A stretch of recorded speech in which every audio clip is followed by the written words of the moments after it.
Welcome to the first story of our survival podcast. These are the people who went against all odds. Today we have Brian and his family. Brian was in a plane crash and survived in the Canadian wilderness. Brian, how have you grown from these experiences? Well, I've both grown physically and mentally. I lost 70% of my body weight. I can't believe the amount of food I see in grocery stores. I've gotten the ability to notice and see animals differently, and sense the wilderness in unimaginable ways.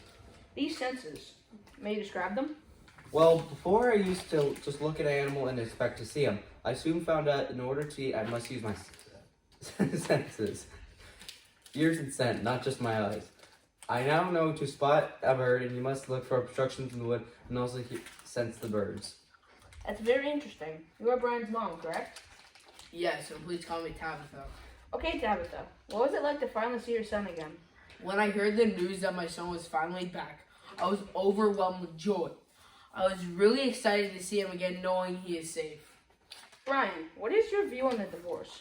Honestly, I wish to see my parents together again, but I guess it's for the best. I'm glad to see the whole experience, and I was able to see my family together again.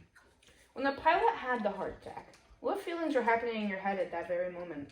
To be honest, I was scared, yet determined to make it out alive. The pilot taught me to semi-fly the plane. I was scared, and I had never seen a dead person before. It's extraordinary that you survived. How were you able to build a fire? One day, a porcupine came into my shelter. I got scared and threw the hatchet at it. I saw that by hitting the rocks with the hatchet, it made sparks. I then used the sparks to light the bark shavings from a birch tree. Once I got the fire started, I never left it alone. I always had wood and on it and never went out.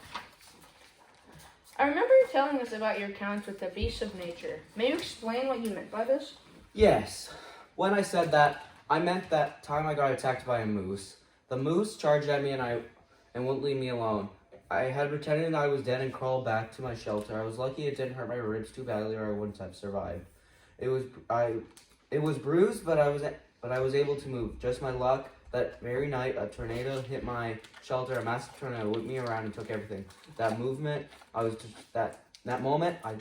determined to survive. That's amazing. We will now be on a commercial break.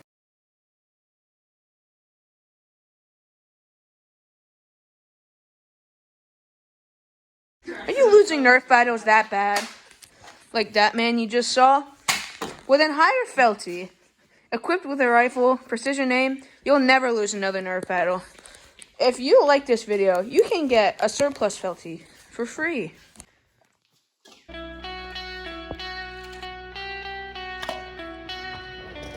Felty, I need you.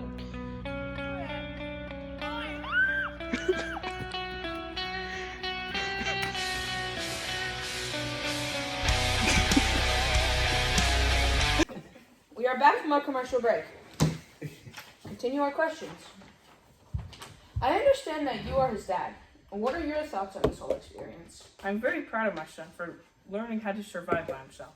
I'm filled with joy to be finally able to see him again. Brian, how did you keep track of how long you were in the woods? I was able to keep track by using events that I experienced. I was including first meet and first fire.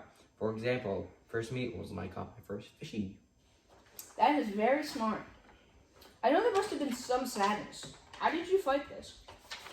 Let me see. Yes, there was a time.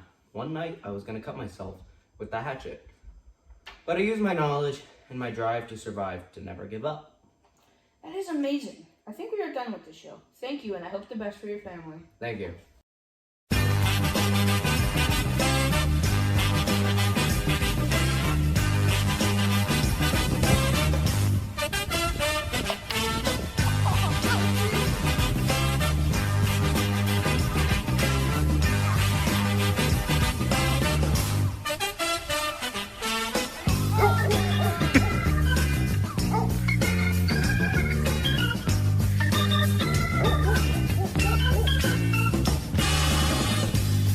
Are you losing Nerf battles that bad like that man you just saw? Well, then you can hire the one and only Felty, beast on the field, equipped with a rifle and follows all orders. Here's a clip of the Not sponsored by Gatorade, take a. Stop with the Gatorade. All right, stop. No, okay, we'll have one steady. Okay, come on. Still not sponsored. Welcome back to our show. Any more questions? I understand that you're back. What are your thoughts on this? I'm very proud of myself for learning to survive by myself. Ryan. Cut. Okay, you gotta put it away.